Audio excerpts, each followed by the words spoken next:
Okay, so you remember how last episode I talked about what a crazy week I had and how I didn't really get a chance to plan anything out?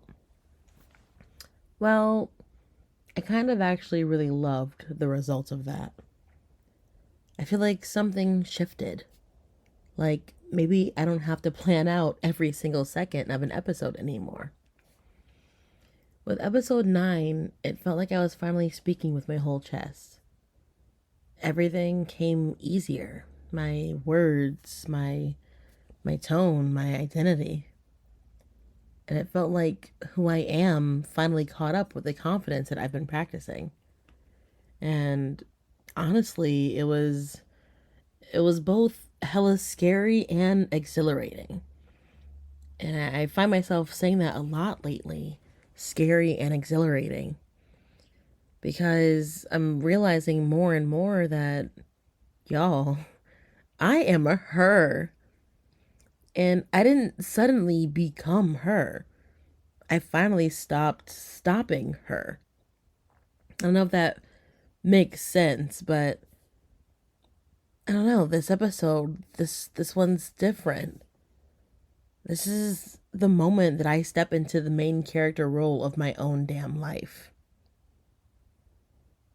And I've always believed that there is a difference between confidence and arrogance. And for a long time, I don't know, for a long time I guess I just didn't know how to tell the two apart any longer. So I kind of just opted out of confidence altogether. And shrinking myself felt safer, and being small felt easier. But I'm done with all that. Because how am I supposed to achieve anything if I don't even trust myself to begin with?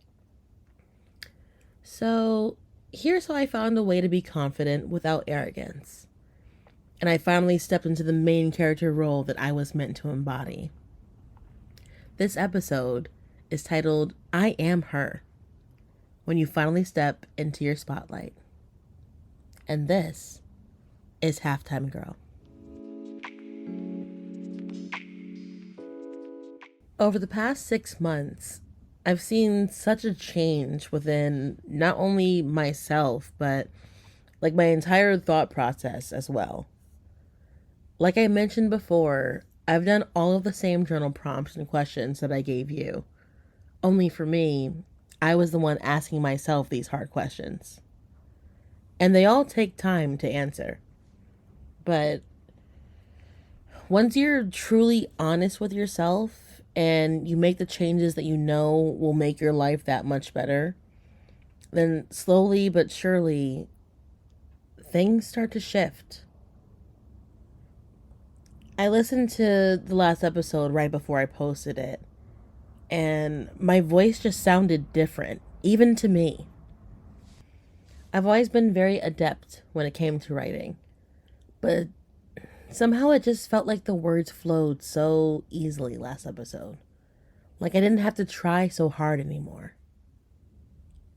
I can feel how much I've grown, how much I've leveled up, and even that I still have plenty more levels to go. Which brings me to this episode's halftime hero. That's the new phrase I'm calling it. You know, this whole time I've been taking a football player and sort of utilizing and putting, you know, I guess my take on what I'm going through in life into a football player's journey and meshing them together. So I feel like halftime hero is a good name for that. But the player this week's entire episode is centered around a man we all know named Justin Jefferson. Now, Justin Jefferson is the perfect player to discuss this message because Justin Jefferson didn't just become the main character. He arrived as one. He didn't come in soft, and he didn't ease into the league like, "Oh, hi. I'm here to contribute." No. This man showed up like, "Good morning to everybody, and especially to me. He didn't dip a toe in. This man cannonballed into the NFL like, oh, come on in. The water's fine. Also, by the way, I'm him. You're going to see it. And you, way over there, yeah, you're going to see it too. Justin Jefferson is the perfect example of what happens when you stop shrinking and just show up as who you are already. Because the thing about JJ is this: he didn't wait for the league to call him a star. He didn't ask for permission. He didn't cross his fingers and hope somebody noticed. He knew who he was, and he played like it from day one. The catches, the swagger, the gritty, that wasn't arrogance. That was alignment. That was joy. That was him saying, this is who I am. I'm not dimming it for anybody. And I realized that's the version of me that showed up in episode 9.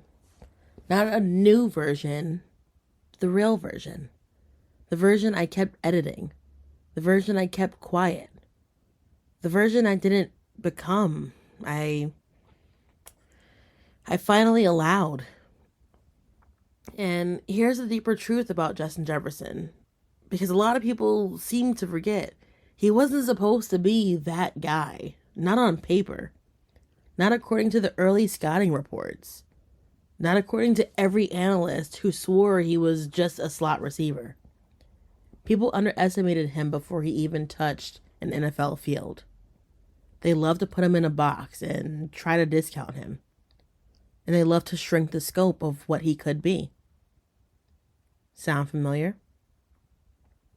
But once it was time to stand on business, he shattered every limitation people tried to place on him. And that's what I really, truly love about him. He doesn't perform confidence. He embodies it.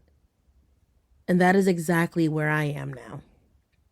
For so long, I thought that, the safe, professional, quiet version of me was the one who belonged on the mic. I thought that shrinking myself made me easier to love. Easier to believe in. Easier to understand. But Justin Jefferson didn't dim anything. Not his flair, his talent, his joy, not his light. He already stepped into who he was. But I guess episode 9 taught me that version of me, the expressive one, the confident one, the warm one, the funny one, the I'm not hiding anymore one, has been waiting for her moment too. And to be quite honest with you, I'm done making her wait. So we're going to break this down because, as y'all have come to learn, I love a good lesson learned the hard way kind of thing. So the thing that I had to learn, and it took me a minute to really understand this, is that confidence isn't a personality trait. It's a decision. And I spent years making the opposite decision without even realizing it. For so long, I thought that confidence was something that you earned after you proved yourself. Like it was the reward at the end of the finish line for perfection or approval or success. But I've learned that confidence is something that you step into, not something that you wait for. And that's honestly what used to scare me. It felt like if I tried to be confident, I was stepping on a stage that I didn't think I deserved yet. But when I got clear about who I am and where I'm going and clear about what I bring to the table, that clarity became the confidence. Even if the voice that you say it in is quiet at first. And on the flip side of that, that arrogance that I swore I was afraid of, that wasn't the real fear. Because arrogance is empty. It's insecure. It performs. It needs an audience. Confidence doesn't perform. Confidence arrives. I realized a few episodes back that I wasn't actually afraid of being arrogant. I was afraid of being seen. And that little nugget of information changed my whole perception.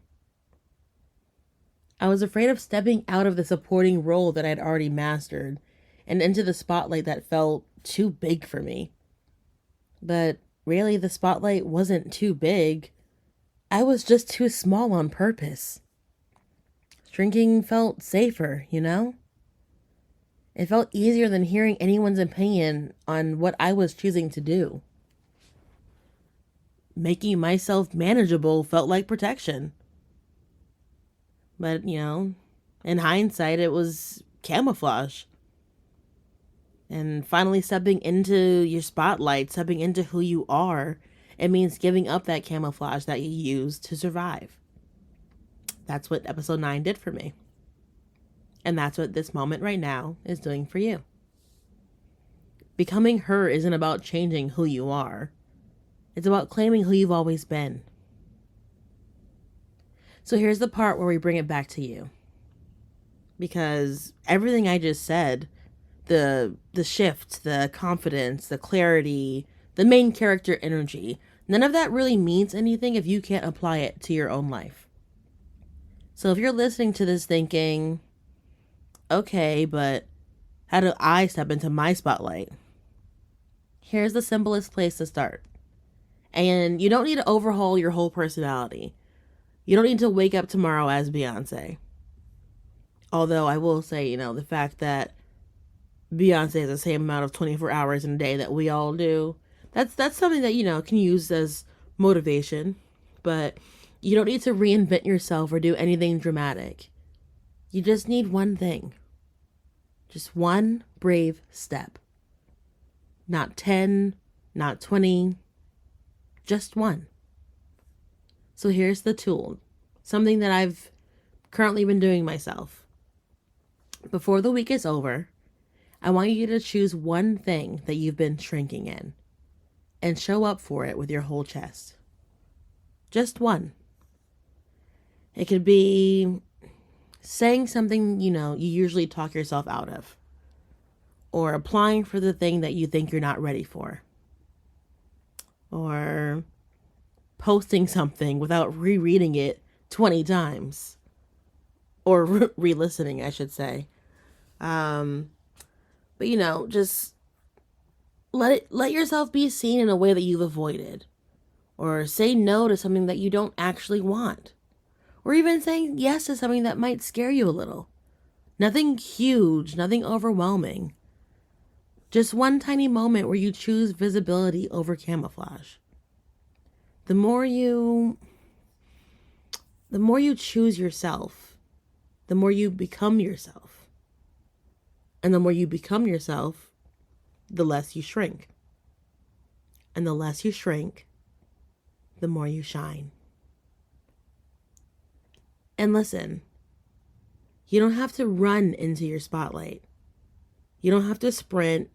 You don't have to leap or you don't have to cannonball. We can't all be Justin Jefferson. But just take one step. One moment of clarity. One decision in favor of the version of you who's been waiting. Because she's ready. And she's been ready. She's just been waiting for you to finally believe it. All right. It's time again for Halftime Huddles, where I read your halftime moments, the real stories and reflections that remind us that none of us are doing this alone. Because every one of us is working through our own halftime, learning, healing, and starting again. I will be changing all names and identifiable parts of the stories or questions so that all parties can feel comfortable. Our first comment tonight is from Maria. Maria said, I think that there are occasions where I feel like my energy is too much. I'm afraid how some people might take it and kind of dim my light to not make them blind. So let me tell you something real. People who get overwhelmed by your light were never comfortable standing next to someone luminous to begin with. They're not blinded. They're just insecure without sunglasses. Your energy isn't too much, it's accurate, it's truthful, and it's who you are without that little dimmer switch that you're being trained to use. Let me let you in on a little secret that none of us were really told growing up. You dimming your light doesn't make other people brighter. It just makes you smaller. And, shrinking yourself so other people can relax, that's not really humility. That's just abandoning yourself. And I say that with love because I've done it too. So let me just tell you, just hear me loud and clear when I tell you this. Your energy is not too much. It's too much for them. And honey, that is not your problem. Not everybody deserves your full wattage, But nobody, and I mean nobody, deserves to decide how bright you're going to shine. So if you feel like you're too much, just try this reframe. My energy is not too much. It's too honest. And if they can't handle honest, they can close their eyes. But you don't turn off the sun because somebody forgot their shades. And if you ever forget that, you just come back to this episode and I'll make sure to remind you. Our next one is from Evelyn. She writes, I just caught up with your podcast, and it was so good and right on time for me. Especially with the last 2 months being in transition into my new year, and this year transitioning from moving and rewiring my perspective of my life. It was funny how in one of the episodes you were talking about reclaiming who we are. Reclaim is my word for the year for 32. And with moving, I feel like the season will be for reclaiming who I was, who I thought I'd become, and who I actually did become to prepare myself for the future. I feel like the last 10 years has been a process of shedding who I was supposed to be, based on my parents' expectations and creating a version of myself that I always wanted to be, which is different than who my parents tried to create. A lot of tough times hurt and tainted my light. I'm sorry, I think I read that wrong. A lot of tough times hurt and tainted my light, but I've grown so much from that, and I'm able to see what parts were me, what parts weren't, and what parts were warped because of the pain. It was the same with moving and living a regular adult life outside of college these last 7 years. It's felt like a reclamation of the opportunities I lost during my college years and getting a chance to do and become who I wanted to be. Your podcast really helped me sum up and process the feelings of these last 2 months for me.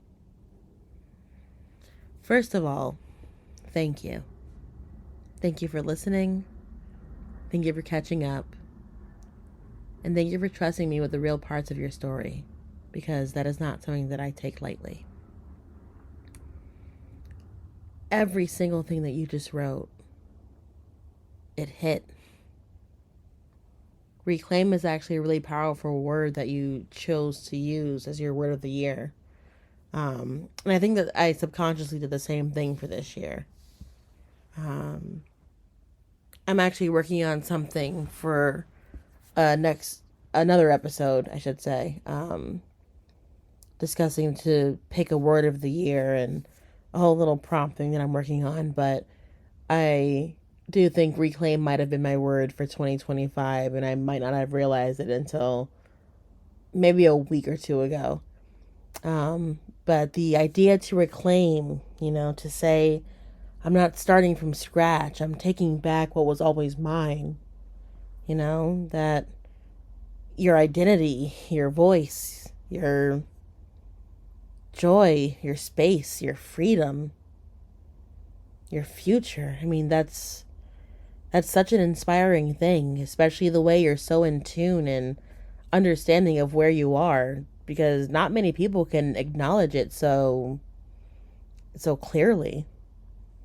It's taken me this long to even be able to acknowledge it so clearly, so I really, truly am inspired by you in that aspect. And you're right, shedding the version of yourself your parents imagined, that's It's no small task. You know, that's a spiritual, emotional, and mental renovation. You have to tear down rooms that are built for someone that you're not before you can even imagine rooms for someone that you are. And I love how you said, let me see, I'm seeing what parts were me, what parts weren't, and what parts were warped because of the pain.